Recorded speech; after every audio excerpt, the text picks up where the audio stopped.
একটুখানি চিনি দিয়ে দেবো। বন্ধুরা, আজকে আমি বানাবো শুটকি মাছ। তার জন্য আমি কাচকি শুটকি মাছ নিয়ে নিয়েছি। এগুলোকে আমি একটু গরম জলের মধ্যে দিয়ে ধুয়ে নেব। বন্ধুরা দেখো, আমার এই মাছগুলো গরম জলে কতটা পরিষ্কার হয়ে গেছে। আমি আবার একটু ঠান্ডা জল দিয়ে ভালো করে ধুয়ে নেবো। এবার এগুলোকে আমি তুলে ফেলছি। তেলটা আমার গরম হয়ে গেছে। এবার আমি সেই ধুয়ে রাখা মাছগুলোকে একটু ভেজে নেব। ঠিক আছে, এবার আমি এর মধ্যে দিয়ে দেবো এটাতে রসুন আর পেঁয়াজ বাটা।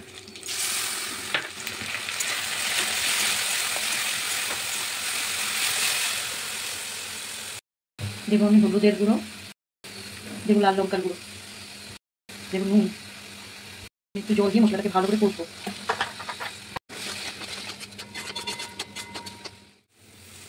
দেখো বন্ধুরা, আমার এই মশলাটা খুব ভালো করে ভাজা ভাজা হয়ে গেছে। মশলা থেকে তেল ছেড়ে এসছে। এবার আমি দিয়ে দেবো কেটে রাখা সবজি। এই শুটকি মাছের জন্য আমি জিরবার আলু আর বেগুন কেটে রেখেছি, এটাকে আমি এর মধ্যে দিয়ে দেবো।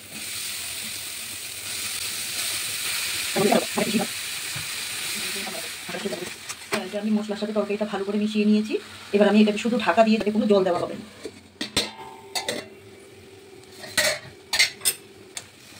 দেখো বন্ধুরা, এটা আমার হয়ে গেছে। শুধু ঢেকে ঢেকে এইভাবে এটাকে রেডি হয়ে গেছে।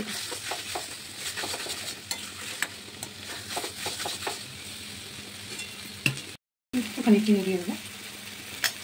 বন্ধুরা, আমার এই কাচকি মাছের শুটকিটা রান্না করা হয়ে গেছে।